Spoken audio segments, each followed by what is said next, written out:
നമസ്കാരം സുഹൃത്തുക്കളെ, everything happening ചാനലിലേക്ക് നിങ്ങളെവരെയും സ്വാഗതം ചെയ്യുന്നു. സുഹൃത്തുക്കളെ, യൂറോപ്പ് ഇപ്പോൾ വറചട്ടിയായിരിക്കുകയാണ്.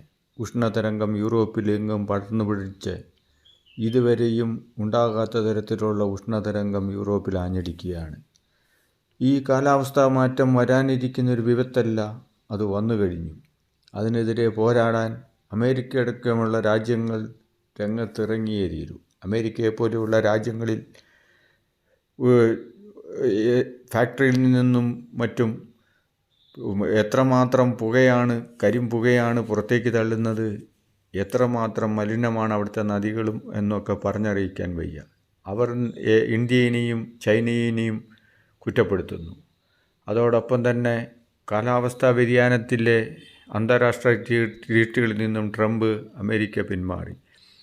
ഈ അതിഭയങ്കരമായ കാർബൺ ഡിപ്പോസിറ്റ്, കാർബൺ ആകാശത്തിലേക്ക് പുക കടത്തി വിടുന്ന മൂലമുണ്ടാകുന്ന ഉഷ്ണതരംഗങ്ങൾ മൂലം ഓൾറെഡി നോർത്ത് അറ്റ്ലാന്റിക്കൊക്കെ ഐസ് മെൽട്ടായിക്കൊണ്ട് ഉഷ്ണതരംഗം ഇപ്പോൾ യൂറോപ്പിനെ വറചട്ടിയാക്കിയിരിക്കുകയാണ്. ഈ മൂലം യൂറോപ്പിലെ മിക്ക രാജ്യങ്ങളിലും, ഫ്രാൻസ്, ഇറ്റലി, ജർമ്മനി മുതലായ രാജ്യങ്ങളിലൊക്കെ 43-50 ഡിഗ്രി സെൻറ്റിഗ്രേഡ് വരെ ചൂട് കൂടിയിട്ട് ഈ തണുത്ത കാലാവസ്ഥയുള്ള യൂറോപ്പ് ഇപ്പോൾ ആകെ വിറങ്ങലിച്ചിരിക്കുകയാണ്. ഓൾറെഡി 2000-ൽ പരം മരണങ്ങൾ റിപ്പോർട്ട് ചെയ്യപ്പെട്ടിരുന്നു. ആൾക്കാരെല്ലാവരും നദികളിലും ജലാശയങ്ങളിലും എടുത്തുചാടി ചൂടകറ്റുന്നതിന് വേണ്ടി, തണുപ്പിക്കുന്നതിന് വേണ്ടി നീന്തുവാനും തണുപ്പിക്കാനും വെള്ളത്തിൽ പോയിട്ട് നീന്തലറിയാതെയൊക്കെ ധാരാളം മരണങ്ങൾ സംഭവിക്കുന്നു. അതോടൊപ്പം France, Spain, Italy, Germany, Poland ഒക്കെ തന്നെ, UK ഒക്കെ തന്നെ ഈ ഹീറ്റ് വേവ് ആഞ്ഞടിക്കുകയാണ്. നോർത്ത് ആഫ്രിക്കയിൽ നിന്നുള്ള ഹീറ്റ് വേവ് യൂറോപ്പിലേക്ക് കടന്ന് ഇവിടെ അറ്റ്ലാന്റിക്കിൽ നിന്നുള്ള കാറ്റ് യൂറോപ്പിലേക്ക് മടിച്ചായിരുന്നു ഇത് ലെവൽ ചെയ്തുകൊണ്ടിരുന്നത്. ഇപ്പോൾ ഈ വടക്കൻ ആഫ്രിക്കയിൽ നിന്നുള്ള ഉഷ്ണക്കാറ്റ് അവിടെ തങ്ങി നിൽക്കുകയാണ്. അത് കൂടുതൽ ചൂടായിക്കൊണ്ടിട്ട് വറചട്ടിയിലുള്ള അനുഭവമാണ് ഇപ്പോൾ യൂറോപ്പിലുള്ളത്. ഈ ഉഷ്ണതരംഗങ്ങളും ചൂടുകളും ഒക്കെ നമ്മൾ സാധാരണഗതിയിൽ ഗൾഫിൽ, മസ്കറ്റ്, ഒമാനിൽ ഒക്കെ നമ്മൾ കണ്ടിട്ടുണ്ട്. 43-50 ഡിഗ്രി സെൻറ്റിഗ്രേഡ് ചൂട് വരികയും ശരീരത്തിലൊക്കെ ചൂട് കുമിളകൾ വരികയും മനുഷ്യന് അസഹനീയമായ ചൂടിൽ ബ്രേക്കുകളും ഉച്ചയ്ക്കൊന്നും ജോലി ചെയ്യാതിരിക്കാതെ ഓഫ് കൊടുത്തുകൊണ്ടും ബ്രേക്കുകളും ഡ്യൂട്ടി ടൈം ഷിഫ്റ്റ് ചെയ്യുന്നതും അഡ്ജസ്റ്റ് ചെയ്യുന്നതൊക്കെ കണ്ടു. അതിപ്പോൾ യൂറോപ്പിൽ നടന്നിരിക്കുകയാണ്. ധാരാളം സ്കൂളുകൾ അടയ്ക്കപ്പെട്ടു, ജോലി ടൈം ക്രമീകരിക്കുന്നു, ട്രെയിനുകൾ റെയിലിനൊക്കെ ഡീഫോർമേഷൻ ഉണ്ടായിട്ട് ട്രെയിൻ അവിടെ ഉണ്ടാകുന്നെങ്കിൽ ട്രെയിനുകൾ നിർത്തിവെക്കുന്നു, സ്പീഡ് കുറയ്ക്കുന്നു. ഇങ്ങനെ നമ്മൾ വിചാരിക്കുന്നതിലും അധികം അവധികളും നിയന്ത്രണങ്ങളും ഇപ്പോൾ ഈ നാട്ടിൽ നടത്തിക്കൊണ്ടിരിക്കുകയാണ്. ഒരു കാലത്ത് തണുപ്പിന് പ്രതിരോധിക്കാൻ വേണ്ടി നിർമ്മിച്ച കെട്ടിടങ്ങളും കൂരകളും ഒക്കെ ഇപ്പോൾ ചൂടുകൊണ്ട് സഹിക്കാൻ വയ്യാതെ അവിടെ ജനങ്ങൾ വലയുകയാണ്, ജനങ്ങൾ മരണപ്പെട്ടുകൊണ്ടിരിക്കുകയാണ്.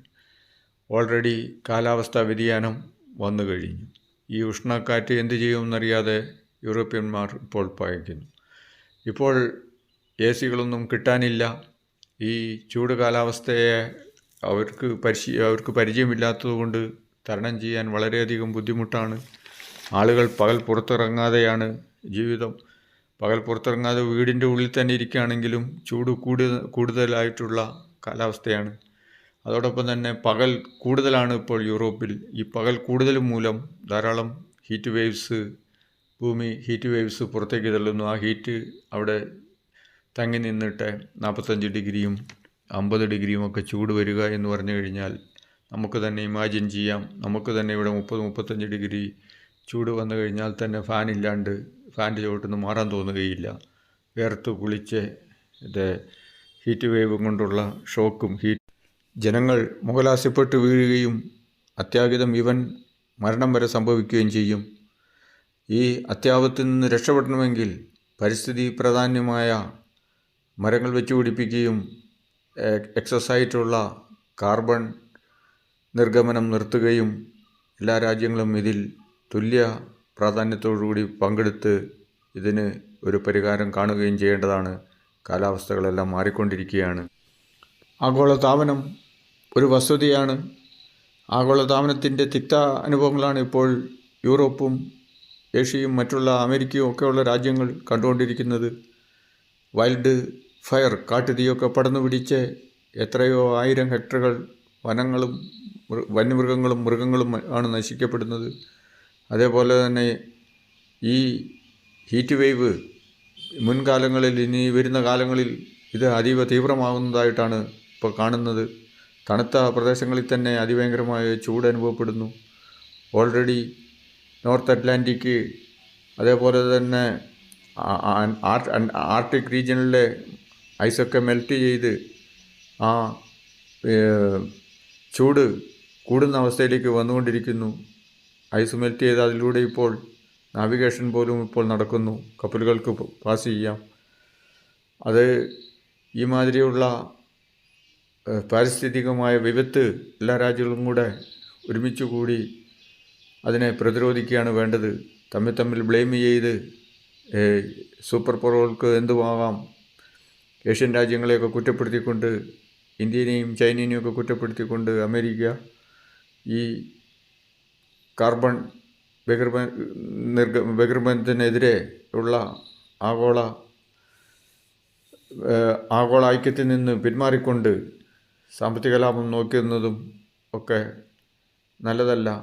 ഇപ്പോൾ യൂറോപ്പും അമേരിക്കയും അതേപോലെ എല്ലാ രാജ്യങ്ങളും തന്നെ ഇപ്പോൾ ഈ വിപത്ത് അനുഭവിച്ചുകൊണ്ടിരിക്കുകയാണ്. എങ്ങനെയാണെങ്കിലും മനുഷ്യനെ തന്നെ നാശം വരുത്തുന്നതായ ഒരു ലോകക്രമമാണ് ഇപ്പോൾ കണ്ടുകൊണ്ടിരിക്കുന്നത്. അപ്പോൾ തന്നാലായത് യുവജനങ്ങൾക്കും മനുഷ്യർക്കും നമ്മൾക്ക് പറ്റുന്നത് പ്രകൃതി നാശത്തിനെതിരെ, പ്രകൃതി സംരക്ഷണത്തിനു വേണ്ടി സ്കൂളുകളിലും കോളേജുകളിലും ഗവൺമെൻറ്റുകൾക്കും കൈകോർക്കാം. നന്ദി, നമസ്കാരം സുഹൃത്തുക്കളെ. ഞാൻ captain grand master Shaji Mathew. Like ചെയ്യുക, കമൻറ്റ് ചെയ്യുക, ഷെയർ ചെയ്യുക. ഈ പരിസ്ഥിതിയെ സംരക്ഷിക്കുക. Thank you. ഔട്ട്.